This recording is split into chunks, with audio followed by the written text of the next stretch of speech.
为什么不重生在18岁呢？严朝，我们不是在家说好的吗？和平分手，再也不耽误对方。都到这里了，你不会想要反悔吧？同志，给我们办吧。真的不再想想了吗？我已经想了一辈子，早就已经想通了。工作人员看中元朝的样子可怜，手上还缠着绷带。何秀玲同志，要不你再考虑考虑？你看看你丈夫的手还缠着绷带呢。何秀玲一脸委屈的样子。我的手早就好了，是因为装可怜才一直缠着。同志，没关系的，给我们办吧。中元朝这么坦白，让何秀玲有些意外。他这是想通了，还是迫不及待的想离婚？人就是这样，主被动关系一旦发生变化时，心里也会发生微妙的变化。这两人奇怪了，来的时候男的不想离，真到离的时候，女的又犹豫了，呵呵呵。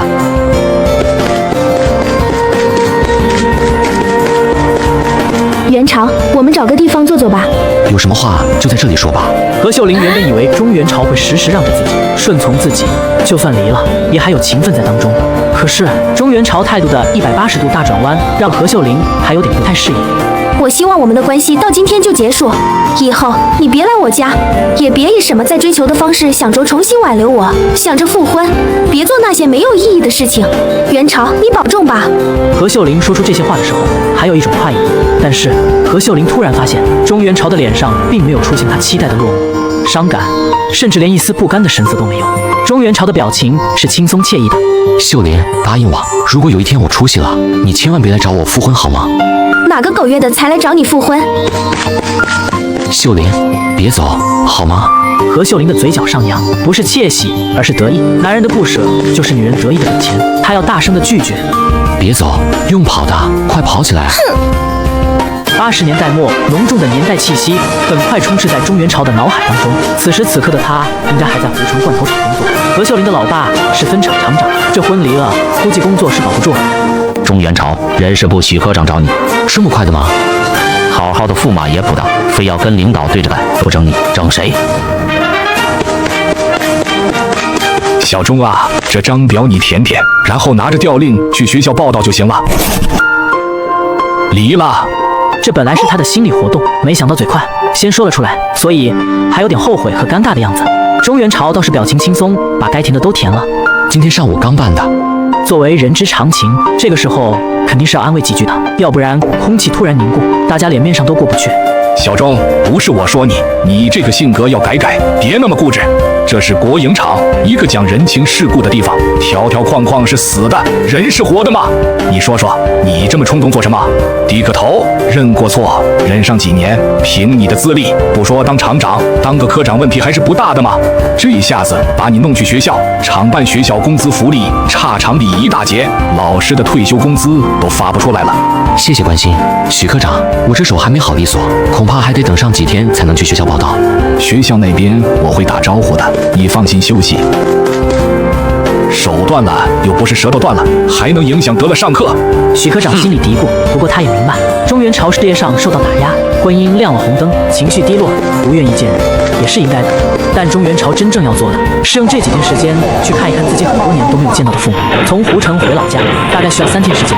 波荣都、晋阳城，下了火车，再坐公共汽车回县城，再转一趟公共汽车，就到了乡里。从乡里到公社要走6里地，从公社到大队再走6里，大队进村还有2里地。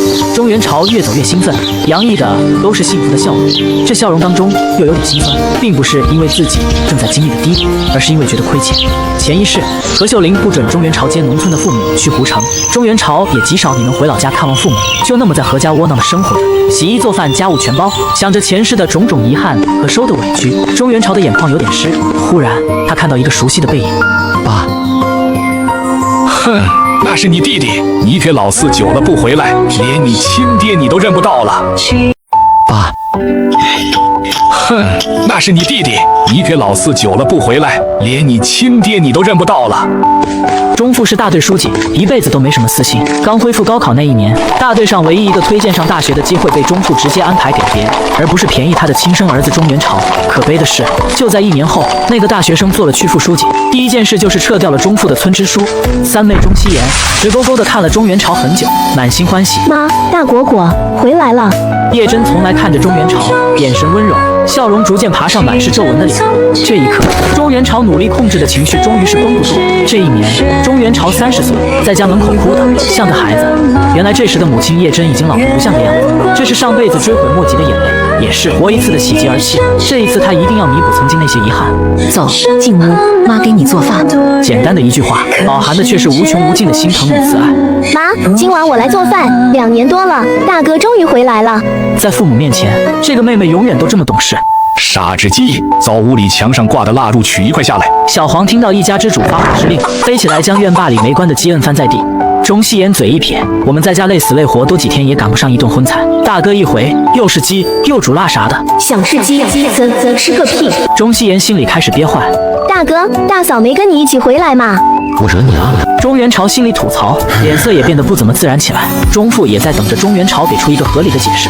爸妈，我跟何秀玲离婚了。父母钟打印、钟希言的目光一同落在钟元朝的脸上，有质疑，有惊讶，有安慰，当然也有愤怒。爸，还杀鸡不？杀个锤子！小黄尾巴夹得紧紧的，放开了那只本来要死的鸡，缩到一边。钟希言哆嗦了一下子，委屈地看了看母亲和大哥，心想：早知道就吃过夜饭再问了。这2年苦了你。看了一眼愤怒的钟父，钟元朝相信是因为自己离婚给老钟家丢了人，也可能会让他这个大队书记在队上抬不起头。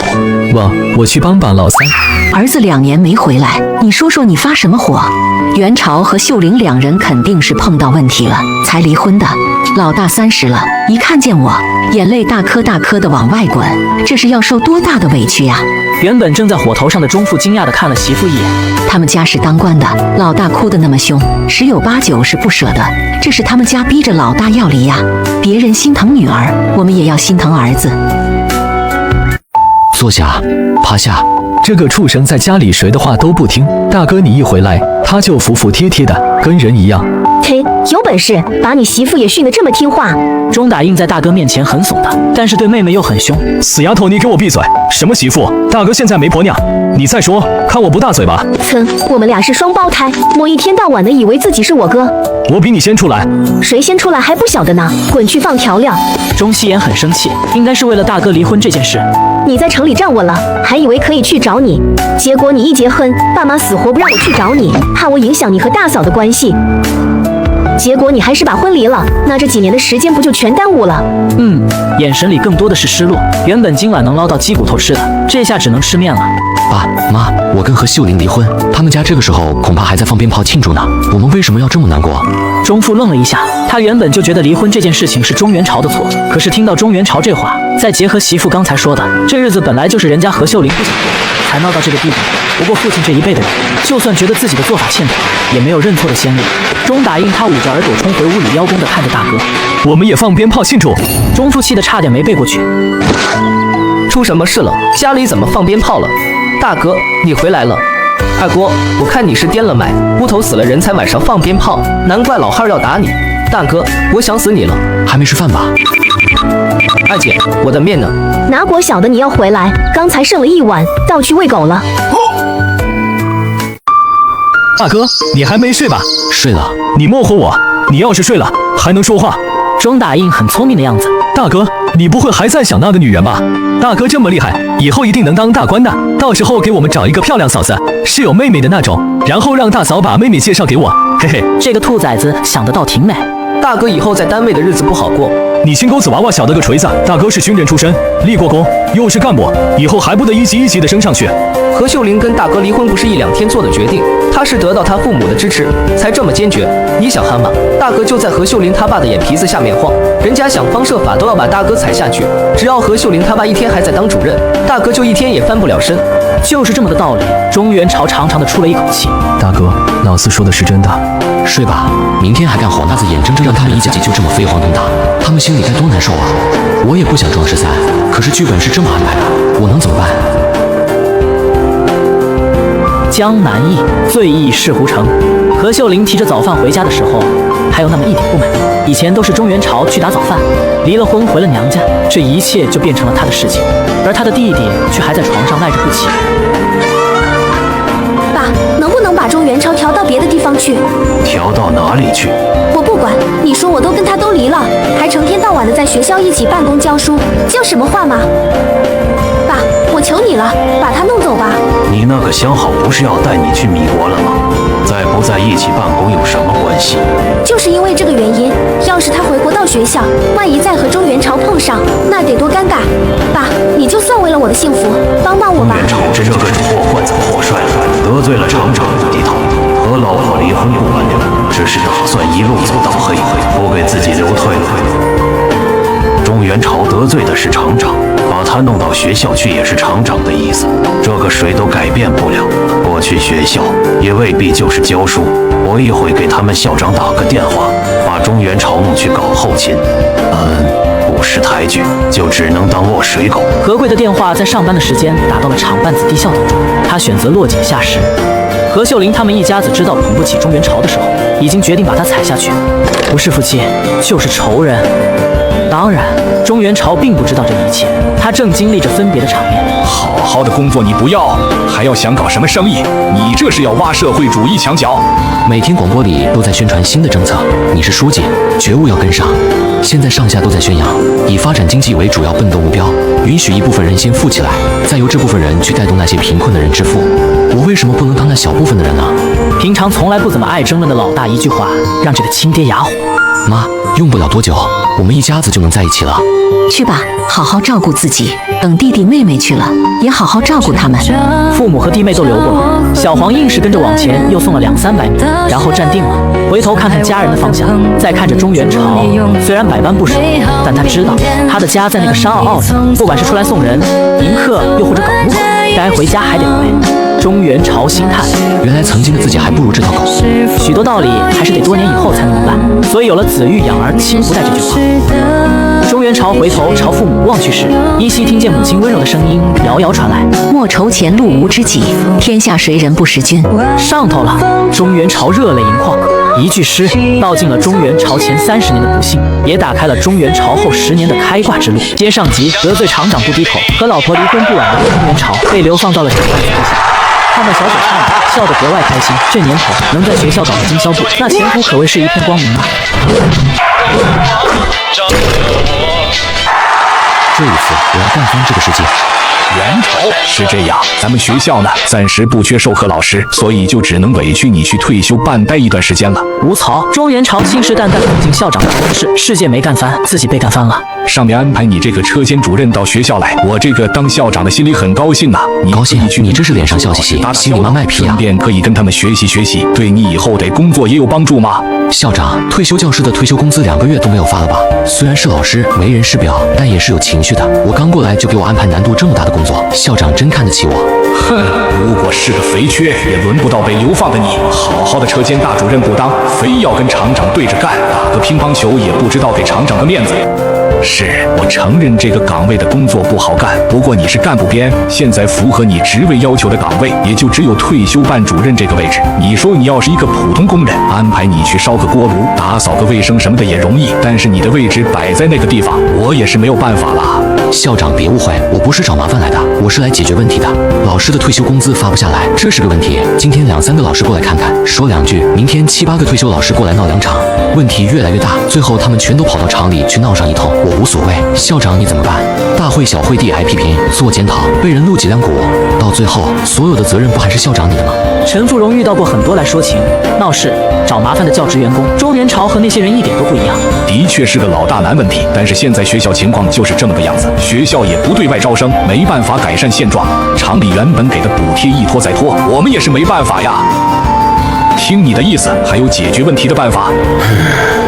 学校不能对外，就只能从内部打主意。教学楼对面的那排平房不是空了几间吗？那几间房子给我用，退休老师那边我去做工作。如果不出意外，下个月就能给老师们发放一部分退休工资。你打算用那几间空房子来做什么？用来搞个经销部，卖些杂货什么的。陈富荣听得一愣，你这是要在学校里挖社会主义墙角？陈富荣差点没咬了自己的舌头。这种话从校长的嘴里说出不太应该啊！改革开放这么多年了，新闻里天天都在提经济2个字，经济特区发展的如火如荼，为了1分1厘的挣点钱来给退休老师发工资，就成了挖墙脚。校长，要不就当刚才的话我没说过。别走，这事我得再想想。庄元朝看着这些小韭菜们，笑得格外开心。你能不能离我远一点？我们已经离了，能不能保持一下距离？你觉得这样的偶遇会让我改变主意吗？钟元朝，你醒醒吧，我们是不可能的，求求你放过我，也放过你自己好吗？钟元朝叹了一口气，其实好聚好散挺不错的，为什么一定要撕扯呢？你愣着做什么？我说的不对吗？处心积虑的创造偶遇，不就是有话想跟我说吗？你谁啊？呵，钟元朝，你是不是觉得自己很幽默？你是不是觉得用这样的方式来惹我生气，可以让你看到希望，可以跟我和好？我叫何秀玲，麻烦你以后离我远一点，不要让大家都难堪。我说怎么有点眼熟呢？原来是何秀玲，穿上衣服没认出来，不好意思啊。你什么你？长在前面的叫眼睛，眼睛长在后面叫什么眼？你用那什么眼都能发现我跟着你？钟元朝，你别忘了，你就是个吃软饭的。钟元朝这才发现，原来不用忍受是一件这么爽的事情。我牵你洒怎么